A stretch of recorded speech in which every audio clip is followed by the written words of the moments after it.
Hello everybody, Progressive Hoodie here. I am here to do a video of encouragement for you guys. Now you may be wondering, what's that music playing in the background? Well, I needed something this morning to just soothe me, help me to breathe and relax because obviously it was not wonderful to wake up to the news that Joe Biden had won Arizona, but he in fact has. And so at this point, I'm looking at where we go from here and what we do about this. So the title of this video is short-term progress or long-term benefit, because I want to talk about what our mindset needs to be if we're ever going to see any real changes in this country.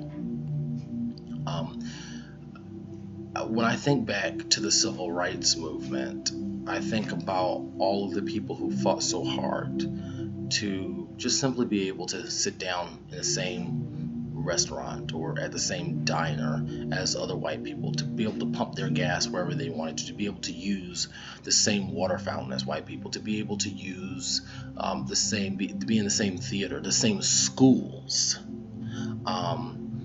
I think about their struggle, their fight. I think about how many of them, black and white, gave their lives for that movement because they believed that it was right, what they were fighting for.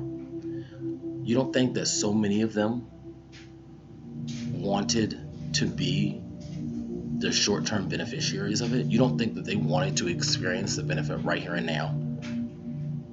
Of course, so many of them would have wanted that, but many of them, like Dr. Martin Luther King Jr., were shot and killed for their insistence on fighting on these issues. You look at gay rights. So many people who are gay or lesbian or whatever, who wanted to have equal rights to straight people to get married and to have their marriages recognized by the state. I mean, they fought hard for equal rights. They fought hard to be treated just as normal citizens. There's so many of them. You don't think that if they could have snapped their fingers, don't you think they would have snapped their fingers and just created a world where all of that was fixed instantly, that they could have had it immediately? Of course they would have. But yet so many of them, like Harvey Milk and others, gave their lives fighting on behalf of causes that they deeply believed in. You can go all the way back to slave times, the slave revolts, and people that just wanted to be free, the Underground Railroad. I mean, I'm sure they would have given anything to just be like, okay, let's just get this done. Let's just move forward. Let's be free. To just be free. To not be enslaved to another person. They would have loved to just wish upon a star and see it come to pass. But that's not how it happened. It took blood, literally. Blood, sweat, tears, consistent fighting. And I fear that maybe so many of us, because we are kind of in this microwave, instant, Google it, look it up, have the answer in 3 seconds, because we're in this kind of instantaneous generation where so many things we do get them quickly. I think sometimes we lose sight of the fight, of how to really stick with it long term. And that is what I think we need to do. We need to be okay with leaving a better world for our children and our grandchildren, that maybe we don't see it. Maybe we don't become the beneficiaries of it. Maybe you're 40 or 45 or 50 or 65 or 70 before Medicare for All passed. Maybe you're not here. And we have to make peace with that and fight for our children, for our grandchildren. If you've got a niece, a nephew, if you are like me and you're a teacher, you look into the eyes of those students I don't want you to graduate from high school into the kind of economy that we did when we were graduating from high school and college. Many people in my generation were graduating from college into this at the time of the crash, when the economy went down in our country. I just finished college. So we need to realize that we may not all become the beneficiaries of it. So we have to decide: are we in it for ourselves? Because when you're just in it for yourselves, a lot of times it doesn't have the same depth within you, the same root within you, to cause it to continue to grow and to continue fighting for it through adversity. But when you're fighting for more than just you, when it's for the people who come after you, for your posterity, when it's for those who will be, right?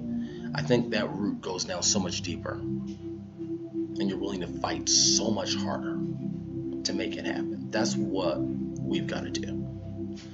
I'm also not buying into this garbage, though, that somehow our generation is just the give up generation, like we're uniquely unwilling to fight and we're uniquely willing to give up. Most of that trash comes from the blue no matter who morons anyway, and I'm not buying into anything that they have to say. They've already given up all their leverage, or they're just disingenuous hacks who are pro-establishment anyway and will always go for the establishment person and want your behind to fall in line. We're not listening to those people. Our generation is no different than a lot of the other generations in many ways. Yes, I do believe, like I said earlier, that we've started to get some things more instantaneously. But having said that, every generation has had to give up folks. Every generation has had to call it quit folks. Every generation has had the, okay, I've done half a lap around and now I'm tired, I'm done folks. Every single one of them. There's nothing unique about that. That's not a millennial thing. That's not a Generation Z thing. Every generation has had those people who are unwilling to fight, that were to go along to get along. I mean, even during the civil rights movement, I'm sure you could find plenty of people who would say, "You stop doing that, stop protesting, stop going. You're gonna get yourself killed. You're gonna get us killed. You're gonna be responsible for the deaths of those people," putting the blame where it doesn't belong on the people who want to make things better. And those same people are with us today. The names and faces have been changed to protect the guilty, but they're with us today. It's the same people, the same spirit within those people of, if you don't vote for Joe Biden, it's going to be your fault. It's going to be your fault. If you keep running in this election, it's going to be your fault that Joe Biden loses to Trump. Putting the blame where it doesn't belong. If Joe Biden loses to Trump, that'll be Joe Biden's fault. Not nobody else's. Him and his campaign. That's their responsibility to win. Just like it's Bernie's fault that he lost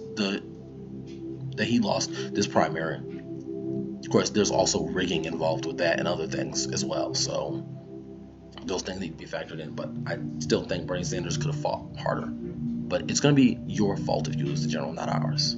So don't take any blame for that nonsense and keep your head up. We are going to win this fight long term.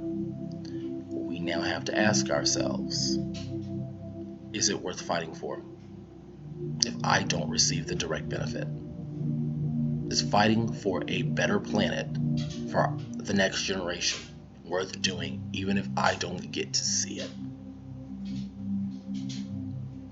That's the question I want you to think about today. Deuces.